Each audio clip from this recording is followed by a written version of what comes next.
Welcome back to Spin Magazine's Lip Service. I'm your host, Scott Lips. My next guest is the frontman of one of the biggest active rock bands in the world, Shinedown. Remarkably, the multi-platinum band is breaking all kinds of records in the rock world with over 6.5 global streams, 21 number one rock hits, 15 platinum and gold singles, and so much more. They've had a stellar last few years. I'm excited to welcome to the show Shinedown's very own Brent Smith.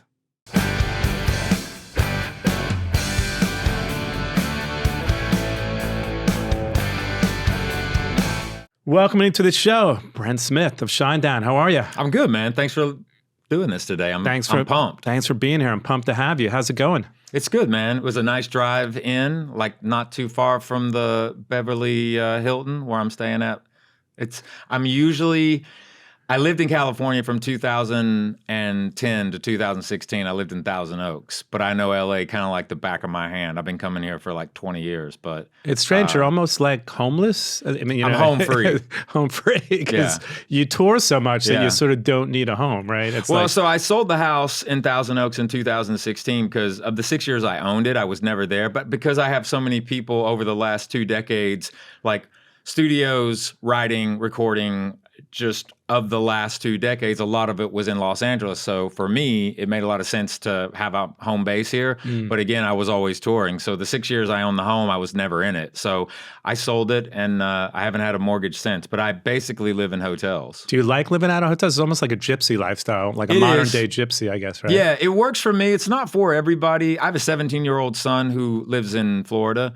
And so he's the number one thing in my life. But the fact of the matter is, for me, again, being able to like move on a dime is important for me in the band because I'm doing a lot of the negotiations in the business on top of the artistic side of things that we do and what have you. It's good that I can just get, at any moment, I can jump on a plane if I got to go to Europe or if I need to go to if I've got to do something, because we live in a very technological world, which kind of helps with the communication, but there's a respect level in negotiating face to face. Definitely. So for me, it works that I'm able to kind of move when I need to. It's funny because I saw this great documentary years ago. I think it was called The Minimalist, and it really shows you that you really don't need a lot of stuff. We accumulate all this stuff over the years, and then when you live out of hotels, you realize I only need these, whatever you have, your 15 shirts and your I think it's a status thing too in this industry that we're in. There's look at my big house and look at all my cars and all these things, which if you're into stuff, great. I've just never been into stuff.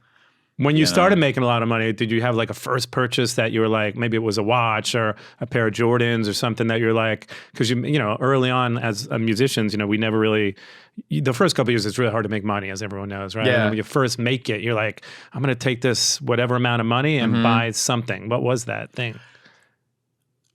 I think I paid off a bunch of bills from my parents. Which is great. Yeah. Very honorable. Yeah, I remember the very first publishing check I got was for $77,000. Wow. And I was like, what is happening right now? This was in 2003. Yeah. And I was just like seeing something like that. I'm like, I don't even know how to digest this. But I was lucky enough, my mother worked for, I was born and raised in Knoxville, Tennessee, and she worked for a bank my entire life. So she actually put me on the right path financially and said, do it your way, but these are the things and what have you. But my parents really, really lived without. When they were raising me, they wanted to ensure that I had as much as they could give me. So you pay it forward, man. Yeah. So the very first thing I did, I remember I paid off a bunch of bills from my parents. I haven't heard this great story because it's so hard, as we were talking about, to make it in music and make money with Spiritbox early on. I think they got canceled off the Limp Bizkit tour, and you were reached out to their management or something and said, I'm going to send you guys some money. Maybe you didn't even tell them. Maybe it was anonymous. I didn't tell what I did was I read the article about the money. They didn't have an actual amount, but they lost, I think they lost about 3 weeks of touring that they thought were going to be in there. So they had to make some decisions as far as, I just knew by looking at it and seeing the protocol of everything, and I was such a fan that I was like, man, I know they're out at least this or this amount. But no one does that. No one randomly sends money to bands. I called my business manager, and we spoke about it, and I said, I don't want to make this a big deal or anything. I want to help them because I know they're out probably this amount of money, and I can do it. And so, they contacted their business management and just basically said, hey, he wants to cover this. He doesn't expect anything. Are you cool with it? And they accepted it. And that's interesting too, because, look, man, people did things for us in the beginning too that they didn't have to do. And I just always try to pay it forward. But man, I'll tell you a band that is necessary. It's Spiritbox. Yeah. I love those guys. And Courtney is just a powerhouse on every single level. And it's so it's so interesting to see what happened at the Grammys, and she just rolled with it, with the whole Poppy thing where they thought she was Poppy and she was just like, hi, I'm Poppy. And the metal community is, we have a sense of humor. So, but I love that band. But you just try to pay it forward. Yeah, I love that about you. I was going to talk to you about that. I mean, you look at the Grammys, my buddy Andrew Watt did the Stones record. I mean, the rock category. Great record, by the way. Great record, but the rock category isn't even televised now. And a lot of those, I was watching on YouTube and I was like, it's weird. Where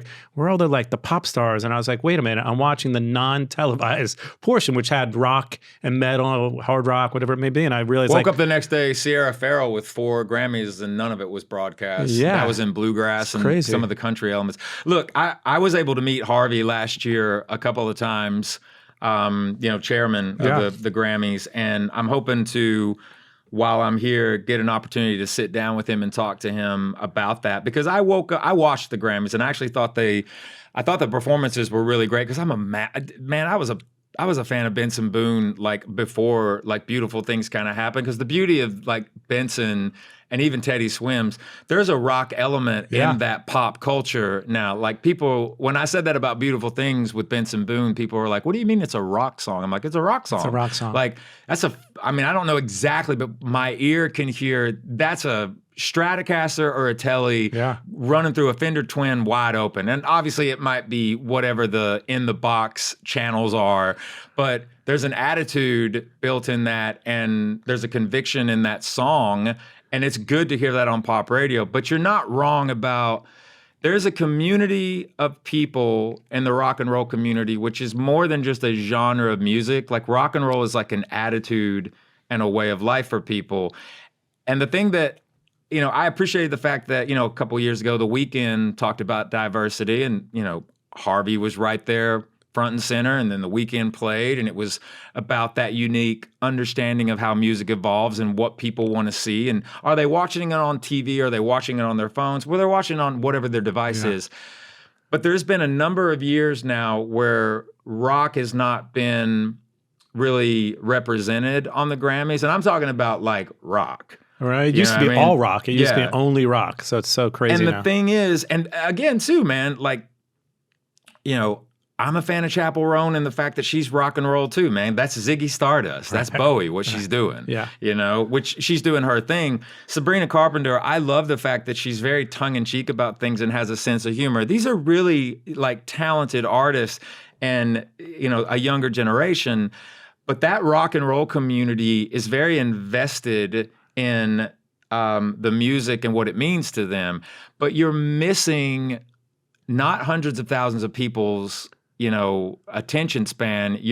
That rock community is hundreds of millions of people. Some of the biggest festivals globally are rock and hard rock and heavy metal festivals. And I think that it's time, if anything, at least the rock category and the metal category, I think should be televised. And you should represent those artists, because you would probably get more viewership if you would acknowledge that. No question. You mentioned before that you thought 2025 was the year of rock returning. How so? 100%. Because, I agree with you, and I'd love it to return. I think maybe, I always say this, we were probably one record away from it, or one song away. It could be a Shinedown song for all I know, that converts the masses to coming back full force. You seem to cross over every genre when you chart. You're charting on 7 different charts, on active rock, on pop sometimes, and you really defy genres in a way. But what would you say, the reason is why you think it's coming back for 2025?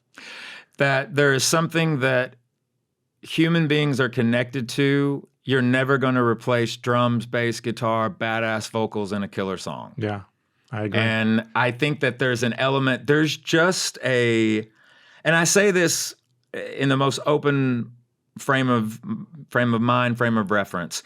Rock and roll isn't supposed to be safe. It's supposed to be dangerous. Yeah. It's supposed to push an envelope. It's supposed to make you feel uncomfortable. It's supposed to make you question things. So, but there's also this beauty of rock and roll. It gives you confidence.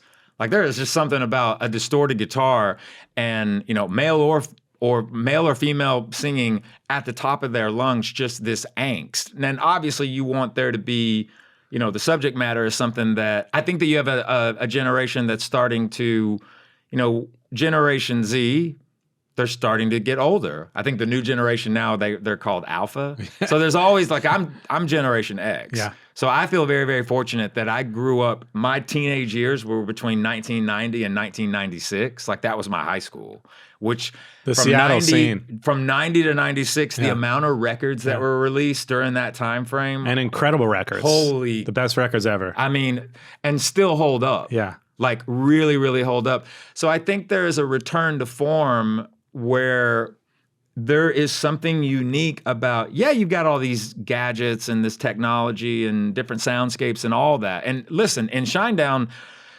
we play in a really, really big sandbox when it comes to writing our records. We have a very vast palette sonically because we're inspired by a lot of different styles of music. So I'm very much into piano. I'm very much into synth. We have a lot of orchestration in our records. We dabble in hip hop and funk, but we also dabble in hardcore. We dabble in, the old school kind of like 80s mentality too. Like you should never be handcuffed. I don't think that there's any fun in making a record. We try not to make the same record over and over again, and we do our best to not write the same song twice. But we also have a fan base that has been with us a long time that allows us to be ourselves. And the newer fan base, I think they appreciate the fact that we're not really a one-trick pony. Like it's not about one lane, it's about a lot of different lanes because you want to keep evolving as an artist. So why I say that I feel like 2025 is a good launching year for rock and roll, it just feels like it's going in that direction. But it's all built around humanity and what that instrumentation does to people when it's done, awesome. Well, I'm ready. If you're ready, I'm ready. So I've been ready. Take me back. Your story's a really fascinating one. You grew up in Knoxville, Tennessee. Yeah. What was it like growing up? Did your parents, I know they weren't, it's not that they weren't supportive, but apparently were like a hard kid to raise, right? And you got into some trouble early on. Yeah. So talk to me about that. I just knew what I wanted to do very, very early. I feel really fortunate about that also. Like from birth, my mother would tell you, she would say he came out singing. Right. He came out yelling at the top of his lungs. And so, I did all the quintessential things growing up, grew up in Knoxville, Tennessee. It's where the University of Tennessee is. So Tennessee Vols, major university town, major sports, college sports town. Did all the things that every other kid was doing, played sports, was active, this and that. But at 14, man, I just made a decision. Like, I kind of just overnight, even though it wasn't overnight for me, all the sports and all the kind of academics and those types of things that I was doing, because I was trying to be good to my parents and do what I should be doing. But I was like, this is just not where I want to go. This is just not what I want to do. So then telling them that I want to be, not only do I want to be a singer, but I want to be a songwriter. And I think I am one, and I want to be a performer. It was just a culture shock. I'm foreign to them. Yeah, I assume. Yeah, completely foreign to them. There was nobody in our family that had any kind of musical background. So I kind of came out of left field. Did you get bullied in school? What was school like for you? Totally. Yeah, But the one thing about me with bullies was like, I would get the crap beat out of me from time to time, but I never backed down from a fight. So I wasn't messed with a lot. And then, it was interesting, too. One of the most endearing things that happened to me when I graduated high school was I remember the same kids I went to school with in elementary, middle school, and then ultimately into high school. we were all really, really good friends and kids when we were in elementary school. Then you get to middle school, that's the toughest years of your life. A lot of times everyone's changing, hormones, all that kind of stuff. You know, I definitely kind of went through an ugly duckling phase, I guess you would say. But then I went to a different high school my freshman year than I was zoned for. And that music infiltrated me and that punk attitude infiltrated me. And so I got expelled. And then I had to go back to the school I was zoned for. But when I came back, I was a sophomore when I came back. So like all those kids didn't see me the summer of my 8th grade year and didn't see me during the 9th grade. And then I came back as a sophomore. I didn't look the same. And like a lot of people were like, is that Brent? Yeah. Like, there's no way. So there was this interesting thing that kind of happened. By the time I was a sophomore into my junior year, all the kids that like when we were friends back in elementary school, everyone just kind of was cool with each other. I didn't really fall in line to any specific clique. Like I was friends with everybody and I was cool being by myself or I was cool, you know, hanging with a group.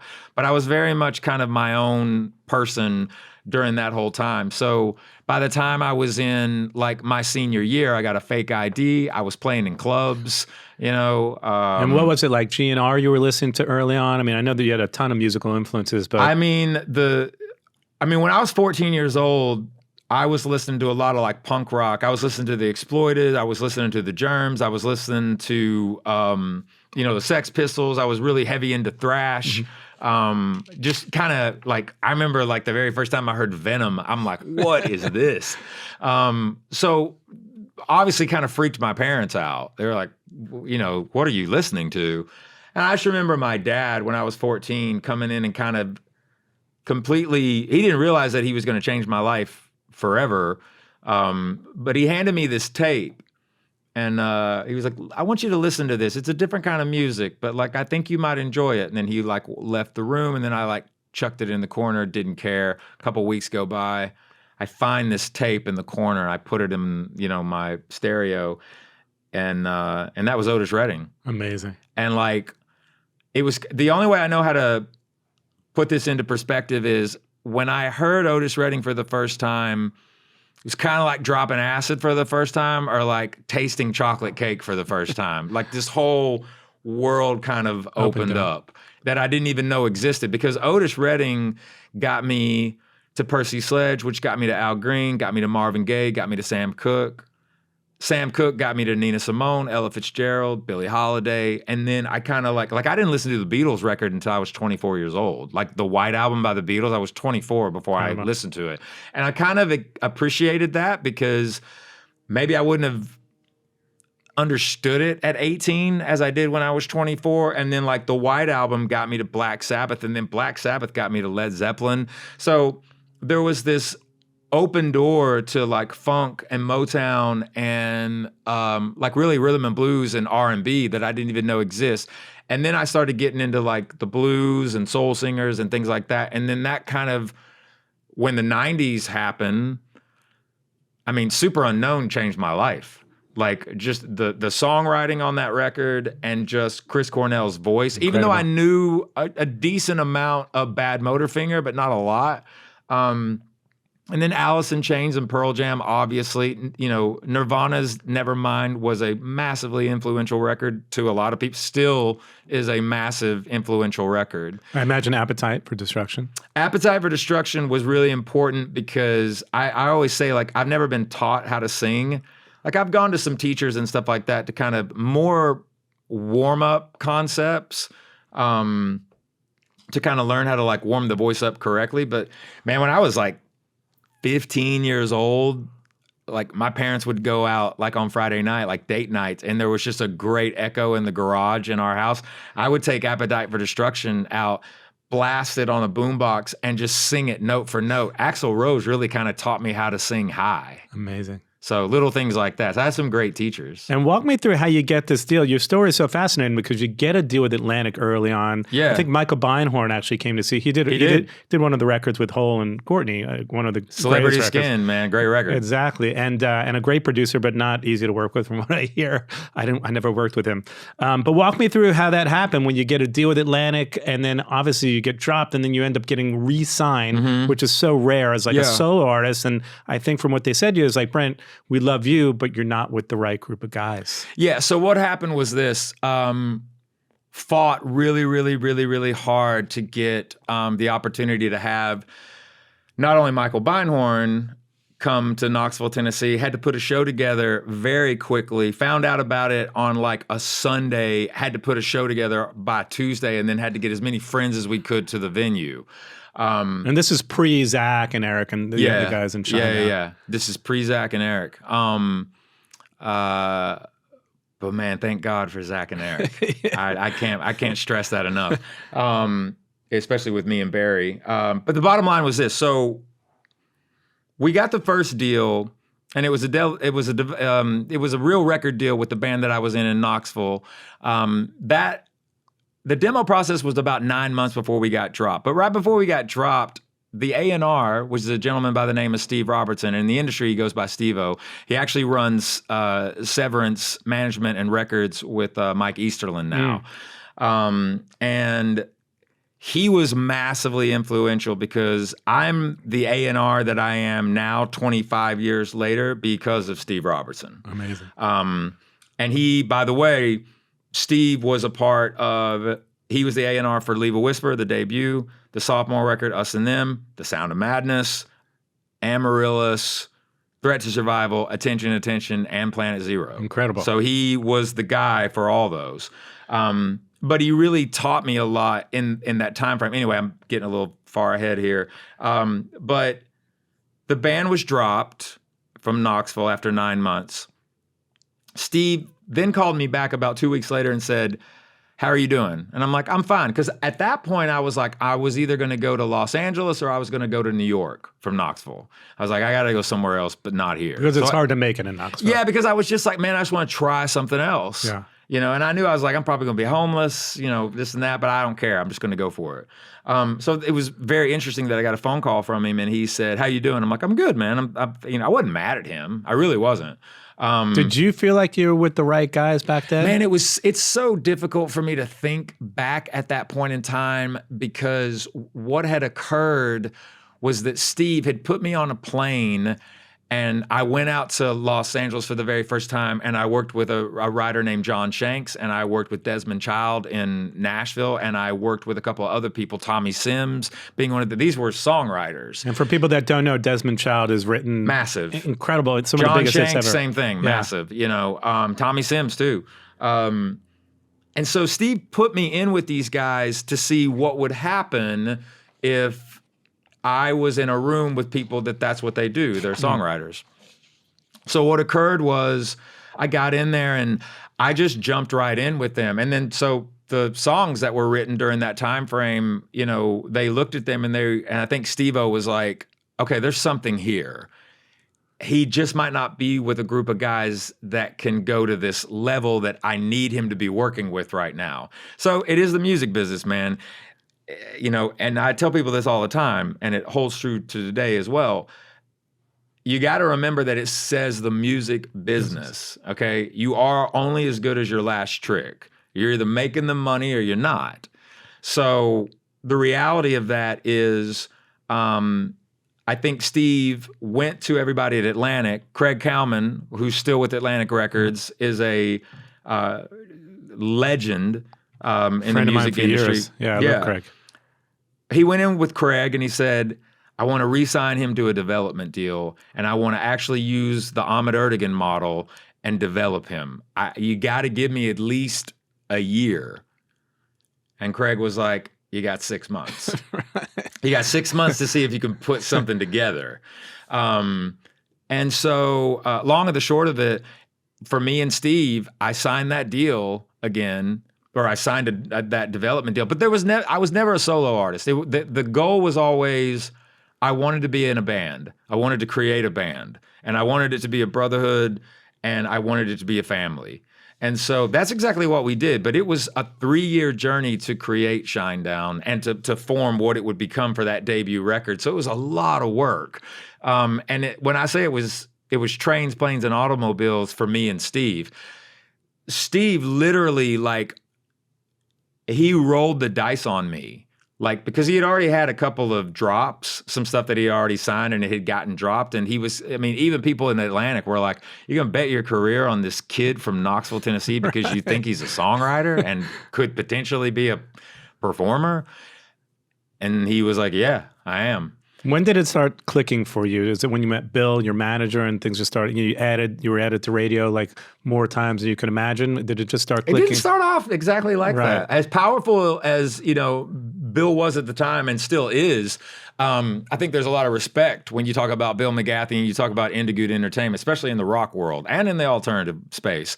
But the thing was, Steve had a bunch of managers that he wanted me to meet with, but the one that he wanted me to meet with first was Bill. So I remember going into New York and going to the offices there at West 23rd Street, and first time I ever did in New York.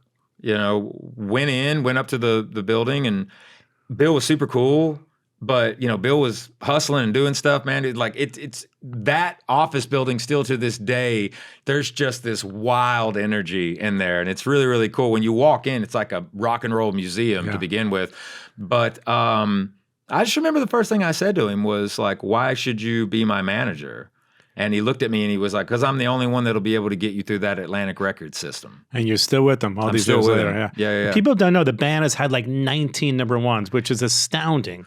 I don't want to be that guy. It's actually 23, right. Which is crazy to even say out loud. Like that's the thing. People should know that. Like it's not one of those things where, like, when you talk about rock radio or when you talk about any kind of radio, for that example, or chart positions or anything like that, to have one number one is extraordinary. To have two is incredible. But what I will tell everybody is that part of that radio story with Shinedown that still continues to this day is the fact that the radio built the band. And like, we just never stopped. First of all, we continue to try to do everything that we can for radio at all times. We're an international band. So like North America is different than the rest of the world because you got 50 states, and inside those 50 states, you have multiple cities. In those multiple cities, you have multiple towers, multiple formats, genres, you have AM, you have FM, all that. Sometimes people, with the way that streaming is now, they're like, well, yeah, but how much do you stream? And it's like, well, you got to understand, you're competing with 140 to 150,000 songs uploaded a day. But how about 6.5 billion streams? Shinedown's yeah, which is still pretty wild to say out loud too. But the goal was always, with radio, I learned early on that, the first album that we had, I mean, we thought we were going to be on the cover of Rolling Stone. We were going to be all over MTV. You got to remember, this is 2001. No offense, but like, media did not get us. They weren't really into us, but radio was. And there were a lot of champions, a lot of program directors on the mainstream rock side, active rock side, and the alternative side. We didn't get our first number one alternative until the second album, our first single off of Us and Them, which was a song called Save Me. That was our first number one alternative. And then, but the thing is like, you go into these markets and like, streaming can get your music played, but radio will give you a career. And radio is there to curate what you're trying to do, because radio helps you gain an audience. It helps you build a foundation and like have a lasting, you want to have a fan base that can grow with you. And man, I feel really, really lucky. And when you talk about the UK, there's Planet Rock Radio, there's Kerrang. In Europe, there's a lot of radio too, but the streaming elements with Deezer and what have you. And then you get into these other countries, it's the same thing in Australia. The fact is like, anybody that would be watching this that's like really starting off, whether they're a solo artist or they're in a band, like, find and befriend your local radio stations and like look and see, like if you're starting to tour, like look at your surrounding areas and within a 150-mile radius and really get out there and talk to radio, talk to the formats. And that was another thing where we had the alt and the rock radio for the first 2 albums, but then on The Sound of Madness, when, you know, Eric and Zach entered the picture and really changed the course for the band. I've said this 100 times over. You know, me and Barry, I don't know where we would be without Eric and Zach. They to walk a mile in those guys' shoes and what they had to do, and I don't really know the band without them now. I mean, the band that it is the band it was always meant to be.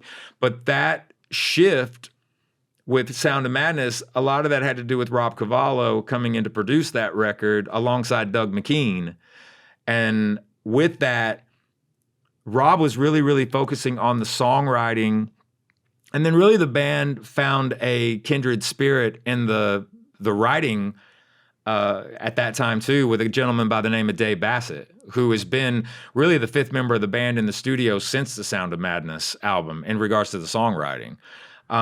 Because once Second Chance happened, it, you know, all of a sudden these 2 formats we crossed over to 6. So we were being played on Hot AC Radio and Top 40, and it was expanding. And what was happening was the audience was expanding. So then once again, radio being a big factor in actually curating and growing a lasting audience that can grow with you, but also creating music that the younger generation finds out about as well. That's really the song that broke it open for you, wide open. Talk to me about the story behind that song. I love the stories behind some of the biggest songs of artists. So tell me the story behind Second Chance and kind of the meaning behind it.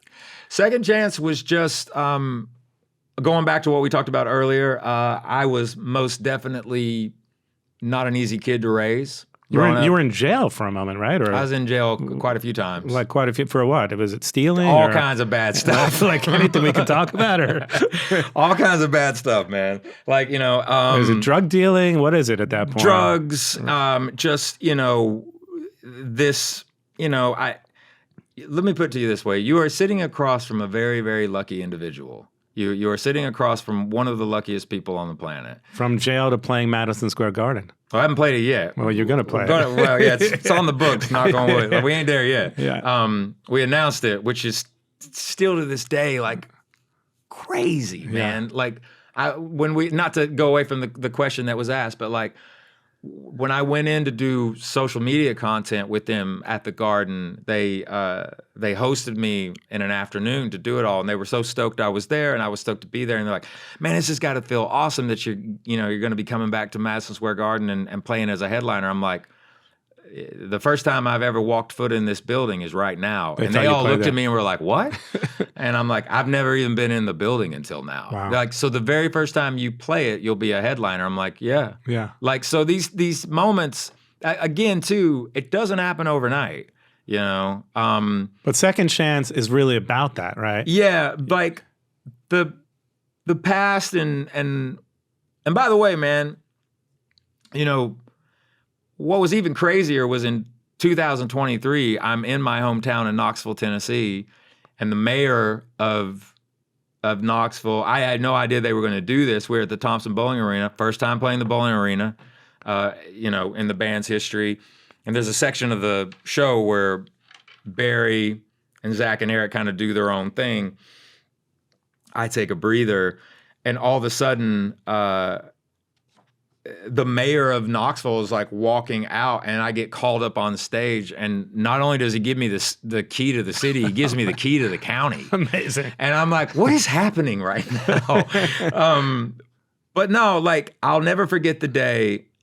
It was a Sunday, and my mom and I, when I was growing up, when I was a kid, me and my mom would have like McDonald's breakfast every Sunday. It was like our thing. And I hadn't had it in forever. We used to get like hotcakes and the whole thing. And I could smell it in the house. She came downstairs to my room. This was a couple of days before I left to start my journey with Steve. This is the second signing. So not only does her son get signed once, gets dropped, she's like, oh, and then it gets signed again. My mom had to have been like, I don't know what's going on. And she's like, you're moving where? To do what? You're doing what? Yeah. You know, so I go upstairs and, you know, we're at the kitchen table.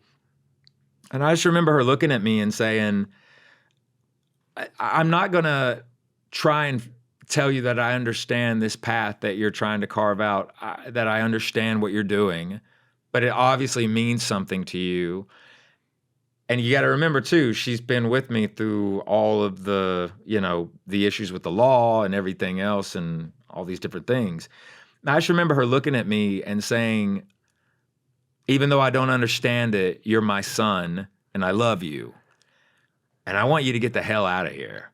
Like, because, you know, there's nothing for you. And she didn't mean that like, because she said it to me. She's like, you can always come back. You'll always have a home. You need to go do this. Yeah, but you got to get out of here. Yeah. Because you're not like, this place isn't a good fit for you. And you want something else. And far be it from me, even though I don't understand it, to tell you that you can't do it. So not that you need my permission, but I'm letting you know, me and your dad, we want you to run as far and as fast as you can towards whatever you're running towards. Because my mom and dad never looked at it like I was running away. They always looked at it like he's running towards something. Just because we don't understand it doesn't mean he's wrong. So that was my second chance. That's where that song came from, was my memory of that moment sitting at that table with her, because the dynamic of that lyric, sometimes goodbye is a second chance. That's not like some kind of a negative thing. The goodbye is like, even though you didn't necessarily ask for it, in your heart, you needed the permission. I kind of needed their permission to do it. And that's where that song comes from. How bad did it get? You mentioned the jail, and I think you're sober now for what, 12 years or so? Something like that. I don't ever look. I don't think about stuff like that. I don't think about it that very often. But how bad did it get? Because I know at certain points you guys were getting like FedExes of like Oxy sent to you in the mail and stuff like. Yeah, it was how bad. Bad did it get? It was bad. It was bad. Yeah. There was, you know, I by no means look at that era of my life and think to myself, yeah, I beat addiction or I beat death or anything like that. Like I don't look at it like that. Like what I have to understand for myself is that there's another person in me, and that person isn't like wanting to hang out and have a good time. That other part of me is trying to end me.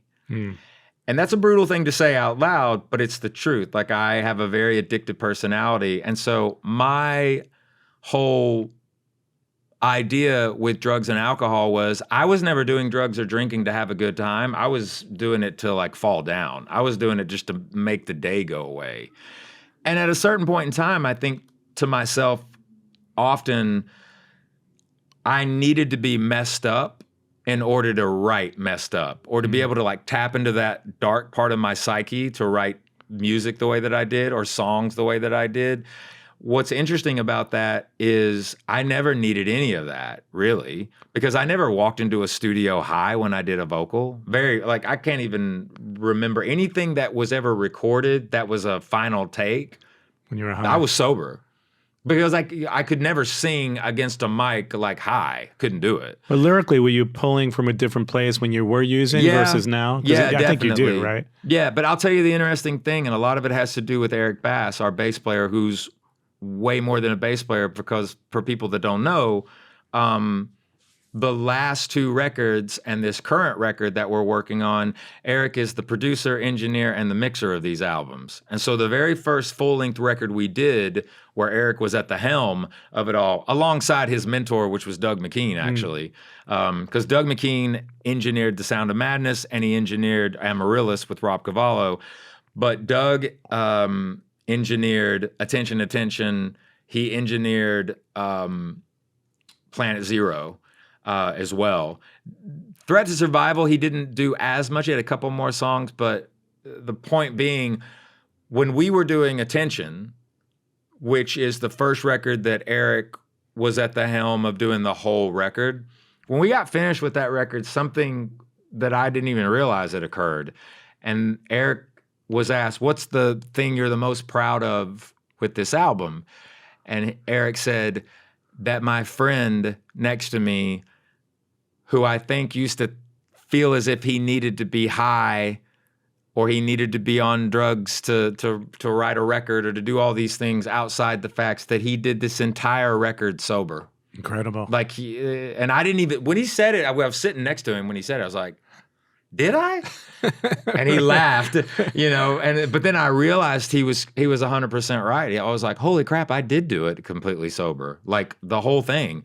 And, you know, if you go into that album and dissect those songs, like there's some heavy material going on. And it was interesting because like Monsters is in that record, and that whole song for me personally is, you know, everybody has monsters in their own life psychologically that they deal with, and they can all be different subjects and different topics. But that statement in that song, because I was so clear-headed and I was so focused, I could actually articulate it the way that it needed to be said. And it was a simple statement in that song, but it was, my monsters are real and they're trained how to kill. Yeah. You know, like just even things like that. So this parlay between a time in my life when I was addicted to drugs and alcohol, and then trying to find this version of myself that I could understand. What happened to me was everything that I used to be all in one aspect of my life that was damaging to me, it opened up my mind because health became a big part of my journey. My fitness became a big part of my journey. From 2010 to 2011, that year span, I lost 70 pounds. Wow. I started learning how to exercise. I met some very influential people that helped me understand what it meant to, you know, really make fitness a part of your life, supplementation, eating right, all those things, which I still carry to this day. You're like the non-rock star rock star. Yeah, man. But I think that, you know, I also had a really, really good friend of mine tell me something in the throes of my addiction before I got clean. You know, they told me, they said, and this was the individual that was like, this other guy that comes out when you drink or when you do substances, like we don't like that dude because that dude is trying to kill you. But then they said something that still, and I've said this before, but I think it's a really powerful thing that they maybe didn't realize when they said it to me, how much it affected me, because it did. It was like a light bulb went off. And what they said to me was, listen, I know you want to be rock and roll to the bone and all that kind of stuff, but listen, man, you're the most dangerous when you're sober. Like when you're clear-headed and focused and like locked in, that's when you're the most effective. That's when you're the most dangerous. And really, I think about that from time to time. So I'm trying to put all of my energy into taking care of the people around me, pushing myself as an artist, not settling, climbing, you know, the mountains that certain people say like, this is, you know, this is not achievable. If me and you are looking at, you know, Everest, and we're thinking to each other like, there's no way, I might be looking at it going like, there's no way I can get to the top of this on my own. However, if we do it together, we've got more of an opportunity to get to the top. I love that. If we work together. Yeah. So I have this family of people, my band, there's, you know, we're very much a touring artist globally too. We have a lot of lifers in our crew, and a lifer in the Shinedown camp is anyone that's been there 10 years or longer. All these people and just everybody that you meet along the way, you want to give them encouragement. You want to give them a sense of worth and accomplishment and confidence. So when you climb these mountains and you look at this industry or you look at what you're trying to achieve, they're all mountains.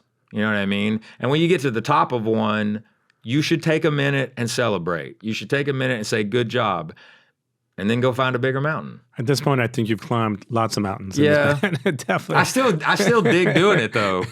Well, let's talk about a couple things. You got a couple new songs out. You're doing this tour with our buddy. We were just talking about Gavin Rosdale coming up. Beartooth, Morgan Wade, Bush, Super Stoked, Two Legs. It's going to be a great tour. The songs just came out that Bands Could Dance. And 365. 365 is a little bit about loss. We were talking about that. I think we both experienced some loss this past year. You even sound like more than me. Just a lot of people around you. I don't know if the people know that you lost your dad this year. Yeah, did about a year ago. A year ago? Yeah. It's what tough. did he pass from? Just, a form of cancer like most people do. And then, you go into the hospital. It's probably the worst place in the world. You get sepsis. It's awful. I mean, there's no place worse than being in the hospital when someone's sick. Yeah. I just feel like it's tough. I mean, I'm thankful that I got to spend the last year with him and, really spend some time getting to be close with him because I'll never regret moving back to New York for that. Right. I'm from New York, and that's kind of where I spent my last. What part of New York are you from? I'm from the island, but I live in the city now. But I spent a lot of time just growing up on, back and forth from LA to New York. But Okay. yeah, I understand, and I understand like the sense of people being around you even when they're not here anymore. And I I'm think sorry for your loss, I man. appreciate it, and I feel like a lot of what you're writing about is people are still around you even when they're not really with you anymore, right? Yeah, I mean, I've always looked at it from the idea. It's like when you go to a funeral. Obviously, there's people that are there to comfort you as best they can. But a lot of times, the point is they'll say, "I can't believe they're gone," or "I'm so sorry they're gone." They're not really gone. The physical aspect of them in front of you is gone, but their energy is everywhere. Yeah. And also, they leave an imprint on you, and you take them with you for the time that you have, because we all have a time. No question. But like 365, one of the aspects about that song really has two heartbeats. And why I say that is, last year, Eric had a really, really rough year, him and his wife. Eric lost his father to cancer last year. And then 2 months after his father passed away, he lost his aunt, which was, someone that was a huge part of raising him. And then Eric's wife, Kelly, lost her sister. I lost my granny last year. A lot of, friends of ours in the band, there was just a lot of loss, man. Tough year. Yeah. And then the dynamic of the song too, when me and Eric wrote it, I think that Eric was struggling a little bit with his grief because all of a sudden, because he has sisters and his mother's still alive, all of a sudden he became the patriarch. Mm. And so there was an element for him where, and man, when I tell you that Eric is such a unique individual, because to have kind of the savant, I can say this about him. He won't say it about himself, but I can say it about him. He really is a Renaissance man and a savant in a lot of ways.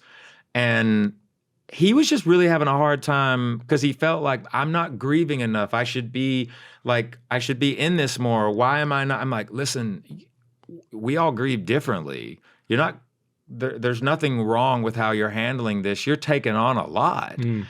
And I don't think that we instinctually wrote a song about that, but the world and the universe will kind of guide you in directions that you need to go. And it was interesting because the hurricane season was going pretty heavy last year, and my son is in Florida, and if you're from Florida or you hang out in Florida, we kind of prepare for a natural disaster every year, right, or every because day. of hurricane season. Yeah. It's for people that don't live in Florida, it's something that we just kind of do. Yeah. But that being said, and it's not being lighthearted about it at all. But there was a lot of issues with that, especially North Carolina last year and everything that happened. And so I was in South Carolina with Eric, and I was talking to my son, and this was a couple of days before, one of the major hurricanes kind of crossed over Florida. I was talking to my son, and I was like, "What are you doing? You okay?" He's like, "Yep, I'm just sitting in here waiting on a hurricane." And I didn't even think about it. Yeah. When he said it, and then we were in the room with one another, and he showed me the guitar part, and he kind of showed me the idea that he had, because everything was built off of an acoustic. There was no track built or anything. It was just an idea he had on an acoustic. And I just remember, there's a hurricane and it's on the way. I've been sitting in this house for days. I'm in here waiting on the flood. And then when the chorus came, I just remember Eric coming right out of the gate. The song really wrote itself in a lot of ways. I just remember him saying, "If I could hitch a ride on a time machine, I would bring you right back here with me so I wouldn't have to watch you disappear." And I mean, it all happened very organically, and that song is a reflection of understanding that there are people in your life that you wish you just had one more day with them. Yeah. Even if you only had one more hour with them, what you would say to them, because you could see them. And it's having the mind's eye and the understanding of the grief in that, knowing that we believe that we will see our friends and our family again, maybe in a different realm of consciousness or maybe just a different journey, but that we're all linked to each other. We were just chatting when you arrived about a mutual friend of ours, and just last time I saw him, and your mind goes back to the last things that you said to someone when that happens, right? Yeah. Something happens to a great friend of yours, and you're like, did I tell them I love them? Yeah. What, and it's powerful. Like, you just start to think, and you're right. I mean, if you could have that one more day, that one more week, whatever it may be, and it's hard for sure. And so it's a powerful song, 365. But you take what they taught you with you every day also. So they're never really gone. And then the other aspect of 365 is the reason why you see the imagery between Dance Kid Dance and also 365 are the dice. And the representation of that is like, sometimes you have to roll the dice. Like you got to remember that time is precious, but it's not promised. Yeah. So it is the Shawshank Redemption mentality, get busy living or get busy dying. And so there are these elements, like a lot can happen in a year, but every year that you've been given life, make it count, man. I couldn't agree with you more. We do this really fun thing at the end of the show to change it up a little bit, Brent, where I ask your top 5 picks. We're going to go over your top 5 criminally underrated singers, starting with number 5. Top 5 So I didn't prep for this, by the way. It's all right. It makes it better. Yeah. It's off the cuff. Because there's a lot of singers that you love, and we spoke about some of them. But if you have to name your top 5 criminally underrated singers, who would those be? That is, wow. Holy moly. Criminally underrated. I think Johnny Stevens from Highly Suspect is underrated. Great band. Put them number 5, I guess. Yeah, Chris Robbins from Black Crowes. Chris Robinson or Chris Robbins? Oh, Chris Robinson from the Black Crowes. Yeah, Chris Robinson. Which is it? Robinson. Robinson. Yeah. Yeah, I've always thought he was criminally underrated. I think he's one of the greatest singers ever. One of my faves. Yeah, like because sometimes people are like, he has this, he's got like one thing that he does, and I'm like, yeah, man, but he does it really, really well. Yeah. I was just, he performed at the Steven Tyler Janie's Fund concert the other day, and he sang with Tyler, and Tyler hadn't sang for, like a year. Yeah. And it was great, and Chris sang, I don't know if they did Walk This Way or something together, but you're right. He's incredible. One of my favorite singers of all time. Yeah. Trying to think of some, man, this was not a planned question. Number 3. We'll go for number 3. Number 3. Wow. I was not expecting this. Well, it could be soul singers too. I just mean criminally underrated singers. Yeah, right? Underrated is something in my world where I'm like, I'm just trying to think of the ones that are underrated. Because Jelly Roll is called Shinedown, criminally underrated. So yeah. That's my boy. Yeah, so there you go. Yeah, you talk about somebody that's necessary, it's Jelly. Yeah. Jason is definitely, he's definitely necessary. I'm just trying to think of, she gets a lot of accolades, but I don't think that she's put in the categories that she should be put in because, like, she's got a very versatile range. But I don't think that outside of rock, she gets what her voice can really, really do. And that's Lizzie Hale she's from great. Hailstorm. Powerful. Yeah, she's a super powerful voice, but she's not just a belter. Like when she sings soft, because I know her pretty well. And, I've always kind of felt like she was a little underrated just in regards to, and she's also like the most wicked guitar player. What do you think of her with Skid Row? I mean, dude, right there is an example of like doing something that's not easy. Yeah. And not expected. Not expected either. No, absolutely. Number 2, criminally underrated band or singer, sorry. This is now. You know what's going to happen to me tonight is I'm going to go down a rabbit hole and text me. Yeah, and hey, be by like, the way. I forgot about this and this and this.